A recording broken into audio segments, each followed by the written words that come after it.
Okay, we're going to another episode of On the Wrist from Off the Cuff. Today, we have a special review for you from the brand Seiko. A little about them. They're founded back in 1881. They are Japanese in origin and now factories throughout Asia. They cover all market segments from entry level to high end, and this is something on their higher end side. In terms of the type of watch, I consider this an everyday dress watch. Some key common characteristics and design language. You're looking for something that you can wear every day in terms of its versatility, but still dresses up quite nicely. You're really going to want that clean, classic, minimalist design, and of course something that is sensibly sized. This is the new for 2023 King Seiko SJE091 in terms of its international nomenclature, but if you were to get the Japanese domestic market model, it would be listed under SDKA007. Now, this is a premium production King Seiko KSK 44KS Reimagining. It's featuring the in-house Seiko 6L35 movement, which is derived from the 4L25, which found its way into the premium Seiko Sara line in terms of their JDM releases, as well as the later iterations in the 4L75 Creedor-based movement. Now, this original 4L architecture was actually licensed to Swiss-made movement makers Soprod, where they created the A10. So this is actually a movement that's made its way into quite a few expensive, I should say it's not the same movement, but this architecture has made its way into quite a few expensive Swiss watches as well as German-made watches, to include Zinn. Now, the retail price on this is not cheap. It's about $3,300 USD, and I sourced this one from Belmont Watches here locally in San Diego. And for me, this is really the best modern King Seiko offering in terms of it just being a complete package and just kind of the king of versatility and really living up to the king moniker. This is the king of King Seikos. And with all that said, let's go ahead, zoom the camera out, get this piece in hand, and take a closer look. Okay, guys, so quite a stunner here. This is absolutely gorgeous. Let's go over some of the dimensions. I measured with my own calipers, so they might differ a little bit from what Seiko lists, but I got this at 38.5 millimeters in terms of its diameter. 10.7 millimeters thick and 45.6 millimeters lug to lug, full stainless steel brushed and polished case. And now you're seeing also that beautiful multi-link bracelet. It has also this beautiful sapphire box domed crystal with inner super clear AR coating, so you're not going to get any types of hues or colorization sneaking in as you get this piece in different lighting situations, which I can really appreciate. The crown is a push-pull crown, which is beautifully signed with that King Seiko shield crest, which also matches the back side here, which is a solid piece and also helps assist with that very nice slimness there. And yes, there are slimmer watches out there, but this is just a beautifully balanced slim watch. It's not just completely slim where it's so thin that it would be almost scary to wear. This is just a well-balanced timepiece. I think you probably can't even realize how slim it is when you're just looking at it compared to its bracelet and everything, but when you see it on the wrist, you're gonna really see how it melts. It's actually quite comparable to a piece that released a couple years ago now within Seiko's line. This is another SJE model, and this is the kind of baby snowflake frosted dial, and it also has the same movement. So if you want to see what the movement looks like, there you have it. And this was kind of the best, I mean, apart from, of course, sports watches, this was the best non-Grand Seiko you could get in terms of fine finishing and everything like that. Full package. Again, you're getting a bracelet, heat blued seconds hand. I mean, it just has it all.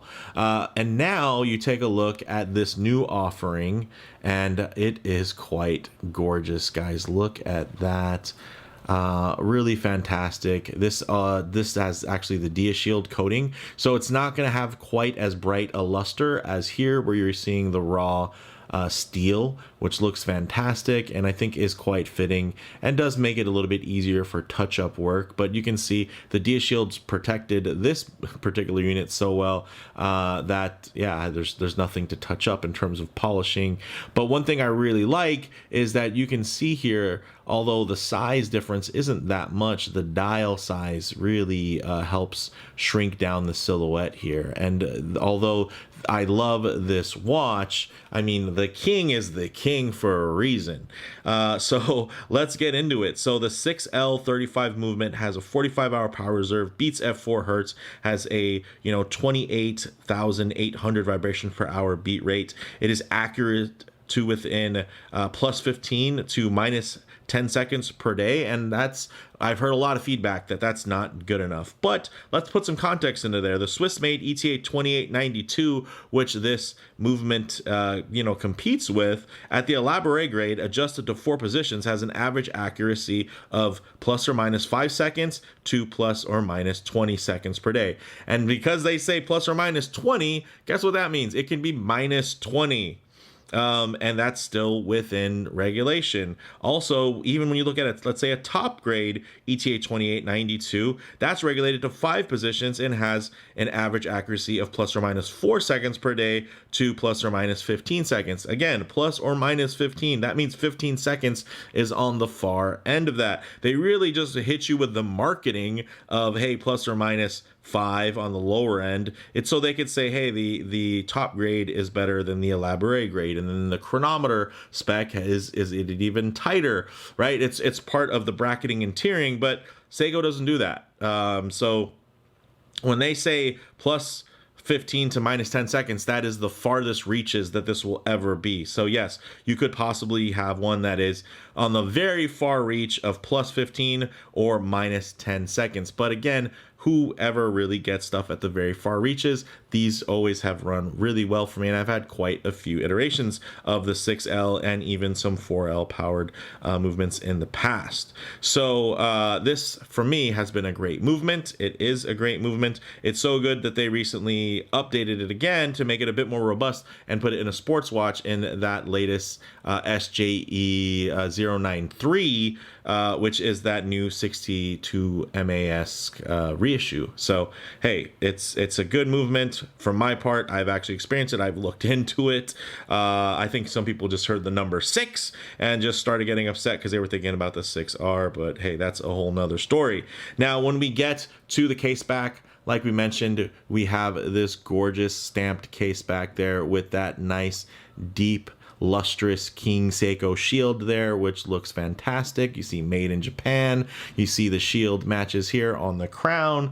It does those things that us watch geeks really appreciate. Now, when we get to this dial, this is where the party's at, guys. Look at the details in this dial. You have applied indices and an applied logo. And again, this is something that they do on their dressier watches, and they don't really do this even in their higher end, very expensive sports and dive watches, because they see that as a point of failure. So Seiko deliberately doesn't do the applied logo, even though they've done it in the past. And they don't even do the applied indices. Typically they're punched to the back, and that means that they'll never fall off due to shock.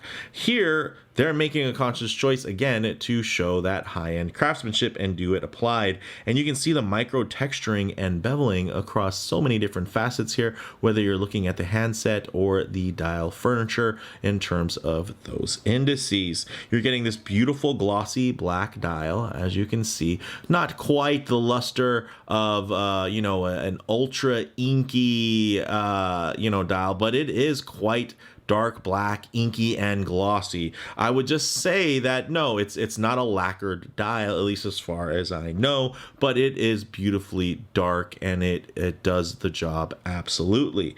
Now, you also do get a framed date window at 3 o'clock with a color matched disc, which I appreciate. It's one of the reasons why I chose the black dial model, because it was color matched.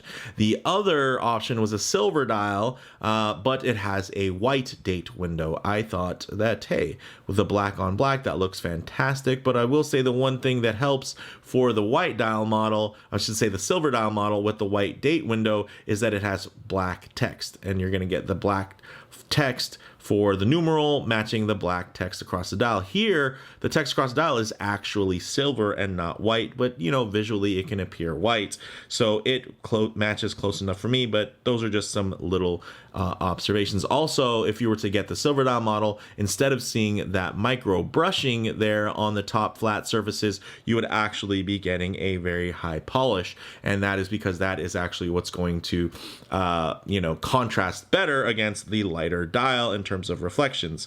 Now, the star, of course, of this dial are those GS-like Dauphine hands. I mean, my Grand Seiko watches have beautiful bevels on their hands, and I do have an older Grand Seiko model that has similar hands, except they're fully polished, and I will say these definitely hold up. They are fantastic, and you don't get this level of handset from these 6R powered King Seiko variations. One thing that is a bit of a drawback is that this is more of a dedicated dress watch, slimmer, and also, you know, in terms of its water resistance, only 5 bar or 50 meters, which is enough to say, hey, it's safe, it has seals. If it gets dirty, I can rinse it off, but hey, I'm probably not going to want to submerge it in any type of water. Also, one thing to consider is that it has 19mm lugs, but honestly, if you want this on a strap, I guess you could do that, but they have other models that I think would be better suited for a strap. This on the bracelet, it's kind of the whole point,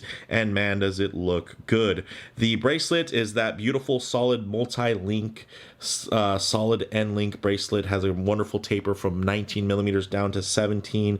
It has a pin and collar construction, which works perfectly fine. It does take a little bit more work to set, but you can set it and forget it, because you'll never need to use Loctite. You'll never have to worry about screws backing out. It's pretty much, you know, the lowest maintenance, although, hey, the initial setting might take you a little bit of extra time.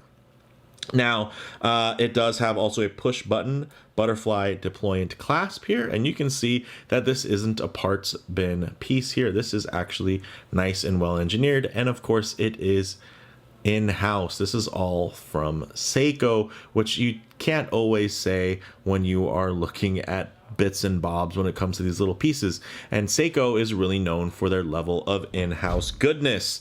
Now, getting this watch flipped over, let's actually get this onto the wrist and see how it wears. Okay guys, as you can see on my 7.5-inch wrist, this just sits perfectly, guys. Check that out. Beautifully centered, wonderfully flat wrap on the wrist. That high articulation on that bracelet. No, you don't get any half links or micro adjustment, but the links themselves are short enough to where they're essentially half links on their own, so you should be able to dial in a relatively good fit. And with how articulated this bracelet is, you can be comfortable in terms of wearing it probably a little bit tight or also a little bit loose, just because of how much you know, movement and wrap there is within this bracelet, which I really appreciate. Of course, if I do get the watch a bit too close to the camera lens, you're going to get a bit of perspective distortion, and it might appear larger than it really is. So what I like to do is keep my wrist nice and low, and then just tighten up the frame here so you guys can get a detailed look at how this might sit on your own wrist. Yes, I do have a larger wrist, but it's quite round, as you can see. It's not like I have this big wide flat wrist that's accommodating to all sizes of watches, and I believe that this just hits such a sweet spot. Some of the differences versus the KSK reissue that I previously had, now on the reissue side that was also 6L powered, it was actually all fully polished, as well as having a bit more of a squared off lug style. Here you're seeing more of a taper, which is absolutely beautiful and adds another step of refinement and really makes those high polished bevels pop on the wrist. And you can see it just pops all the way down through the flat brushing on these links, with little hints of high polished execution there as well. So really, really beautiful, and I have to say very, very impressive. Check that out. It just lays. It has wonderful ergonomics and it looks fantastic and really quite thin. And you can see I do have it where I have a little bit of room there so that I can wear it just a little bit above my wrist bone. And you know, if the wrist swells, then it'll hold there, and if the wrist retracts, then it has a little bit of droopage. It reminds me a bit of the wear profile of something like, let's say, a Rolex Datejust, with, of course, that really nice articulation from that bracelet. Great light play, but at the end of the day, it's just an organic piece that wraps around the wrist and just feels right at home. So with all that said, although there is no lume to report, we can go ahead and showcase the low light transition and get into some closing thoughts. Okay, let's go ahead and hit the lights here. And again, no lume, but one thing I always like to work in is a bit of low light transition, because you're not always going to be out in the middle of a field enjoying direct sunlight. A lot of times you're going to find yourself coming in and out of buildings, walking underneath overhangs, or just hanging out underneath the shade of a tree. So it is nice to see what these colors, textures, and finishes run like in less than optimal lighting. And man, is that black dial truly a black dial. There is no light reflection that's going to happen and make this into some grayish anthracite color. This is beautifully dark, and again, although they didn't advertise it as some lacquer dial, it definitely has the glossiness. Check that out, the level of gloss on there. It's just super impressive, and the way that the finishing on that dial furniture captures the light and reflects it, it just keeps you very, very legible. Even with this minimal light, you can see a lot of great reflections. My gosh. And again, at the end of the day, this is meant to be a watch on the dressier side, but of course it has a construction that makes it a little bit more wearable for every day. I really enjoy this piece, and I know a lot of you are probably thinking it's just too expensive at around $3,300. Now, getting into my closing thoughts here, guys, this does wear pretty perfectly. And when you're looking for that level of, hey, it's compact, but still plenty of wrist presence, and this is one that I've been waiting for. It's basically a perfect blend of the limited 6L powered reissues and the excellent bracelet of the production 6R models that were more reimaginings. And then you kind of add that mix of complex finishes to the case, and it's being executed at an even higher level that's worthy of this $3K price tag, and it's just very, very special. There's also, like I mentioned, another dial variation, which is the SJE089, which is the classic silver dial, and they just even released a new word about an upcoming model that has some really cool texturing, like a geometric pattern with a gold Seiko applied logo, which I think looks really great. It's kind of in the whiter, creamier side of the color spectrum. Not really my specialty, but I think plenty of people will really like that, especially because you're adding a little bit more complexity to the dial. From me, I like the dial a little bit plain on this model. I do have other Grand Seikos and expensive Seikos, so this is, I like that this is kind of that perfect balanced black dial. And then in terms of comparable models, I do want to give you guys some context, because I know a lot of people just think that's very overpriced and it came out of nowhere. But guys, if you were a really big Seiko fan, you would probably already know that for years now, there have been various Presage level 6L35 powered SJE models, but they'd be on crocodile straps without bracelets around the same price tag, from anywhere between $3,300 to $3,800. And this is going years back. So those would of course feature enamel dials, lacquer dials, Shippo enamel dials, and they would only have 3-bar or 30 meters of water resistance. And you know, I thought that my SJE073 kind of snowflake frosted dial baby Grand Seiko quote unquote on bracelet was a huge value proposition at only $2,200, offering 100 meters of water resistance, and you know, kind of being like this in the fact that it's a very full package that kind of does it all. But again, that was released over 4 years ago. Now, outside of Seiko, I think a very great comparable would be something like the Longines Record at 38.5 millimeters and 10.7 millimeters thick, right? Sound familiar? Also has a very familiar aesthetic. Also lighter on the water resistance at only 3-bar though, instead of 5-bar, but it is COSC. So in terms of guaranteed tolerances, you are going to get a tighter spec there, but it is at a lower beat rate. But hey, the saving grace, extended power reserve, 72-hour power reserve. You are still going to be on a 19mm lug width with a pin and collar construction on the bracelet, and it's going to be around $2,125 for a very similar aesthetic with less complex finishes, you know, from a brand that, you know, although no longer independent, still has a lot of great heritage. Another close comparable would be something like the 39mm 1926 from Tudor at about $2,050. Now you're going to bump up the water resistance to a full 100 meters, but it's going to be powered by a basic ETA 2824. No, not a 2892, but a 2824 with just a 38-hour power reserve. And it's, you know, it's going to be one of the nicer ones, and Tudor's going to do some nice things to it, but ultimately it's not a chronometer. It's not guaranteed. So, you know, is this model more expensive than those models? Yes. Is it better? I do honestly think so.